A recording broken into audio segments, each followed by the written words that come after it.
Hello friends, welcome to best cooking. நாம் இன்றைக்கி என்ன ரெசிபி செய்ய போகிறோன்னா, சுவையான முட்டை போண்டா எப்படி செய்கிறது தான் பார்க்க போகிறோம். இது எப்படி செய்கிறதுன்னு வாங்க வீடியோக்குள்ளே போகலாம். ஃபர்ஸ்ட் ஆஃப் ஆல், ஒரு பாத்திரத்தில் 150 கிராம்ஸ் கடலை மாவு ஆட் பண்ணிக்கலாம். ஆட் பண்ணிட்ட அப்புறமா தேவையான அளவு சால்ட் ஆட் பண்ணிக்கலாம். தேவையான அளவு இஞ்சி பூண்டு விழுது ஆட் பண்ணிக்கலாம். தேவையான அளவு மிளகாய்த்தூள் ஆட் பண்ணிக்கலாம். தேவையான அளவு சோடா மாவு ஆட் பண்ணிக்கலாம். ஆட் பண்ணிட்ட அப்புறமா நம்ம ஃபுல்லாக மிக்ஸ் பண்ணிடலாம். நல்லா மிக்ஸ் பண்ணியாச்சு. கொஞ்சம் லைட்டாக தண்ணி போட்டு மிக்ஸ் பண்ணுங்கள். ஏன்னா நம்ம ஒரேடியாக தண்ணி போட்டோன்னா அந்த போண்டா மாவு என்ன ஆகிடும்னா அப்படியே தண்ணி மாதிரி ஆகிடும். ஸோ நம்மளுக்கு தண்ணி மாதிரியும் இருக்கக்கூடாது, ரொம்ப ஹார்ட்னஸாகவும் இருக்கக்கூடாது, கொஞ்சம் மீடியமாக இருக்கணும். அந்த ஒரு ப்ரொப்போர்ஷனுக்கு எடுத்துன்னு வரணும். கொஞ்சம் தண்ணி ஆட் பண்ணி இது பண்ணுங்கள். ஓகே, இப்போ பாருங்கள், ஒரு ப்ரொப்போர்ஷனுக்கு வந்துச்சு. கட்டியாகவும் இல்லை, ரொம்ப கட்டியாகவும் இல்லை, ரொம்ப தண்ணியாகவும் இல்லை, அந்த மாதிரி ப்ரொப்போர்ஷனுக்கு எடுத்துன்னு வந்தாச்சு. ஓகே, போண்டா மாவு ரெடி ஆயிடுச்சு. இப்போது நம்ம அவிச்ச முட்டைக்கான மசாலா ரெடி பண்ணணும். அதை ரெடி பண்ணலாம். இப்போது ஒரு கடாய் எடுத்து ஸ்டவ் மேலே வச்சுக்கோங்க. கடாய் சூடாகிட்ட அப்புறமா தேவையான அளவு எண்ணெய் ஆட் பண்ணிக்கோங்க. தேவையான அளவு சால்ட் ஆட் பண்ணிக்கோங்க. சால்ட் ஆட் பண்ணிட்ட அப்புறமா தேவையான அளவு இஞ்சி பூண்டு விழுது ஆட் பண்ணிக்கோங்க. இஞ்சி பூண்டு விழுது ஆட் பண்ணிட்ட அப்புறமா மிளகாய் தூள் ஆட் பண்ணிக்கோங்க. ஆட் பண்ணி நல்லா மிக்ஸ் பண்ணிக்கோங்க. இதில் லேட்டராக போட்டிருப்பாங்க இஞ்சி பூண்டு விழுது. ஸோ நம்ம ஃபஸ்ட்டு இஞ்சி பூண்டு விழுது ஆட் பண்ணிட்ட அப்புறமா மிளகாய் தூள் ஆட் பண்ணணும். ஸ்டவ் ஆஃப் பண்ணிட்ட அப்புறமா மஞ்சள் தூள் கொஞ்சம் ஆட் பண்ணிக்கோங்க.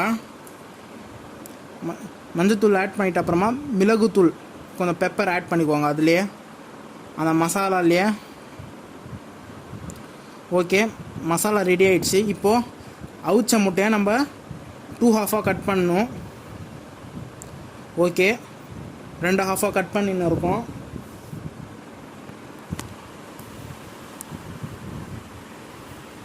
ஸோ கட் பண்ணியாச்சு. இப்போது அந்த மசாலாவை நம்ம ஆல்ரெடி பண்ணியிருக்கோம்ல, அந்த மசாலா செஞ்சுருக்கோம்ல, அதை அப்படியே ஜஸ்ட்டு பேஸ்ட் மாதிரி அதை அப்படியே பேஸ்ட் பண்ணணும். அதில் அந்த முட்டையில்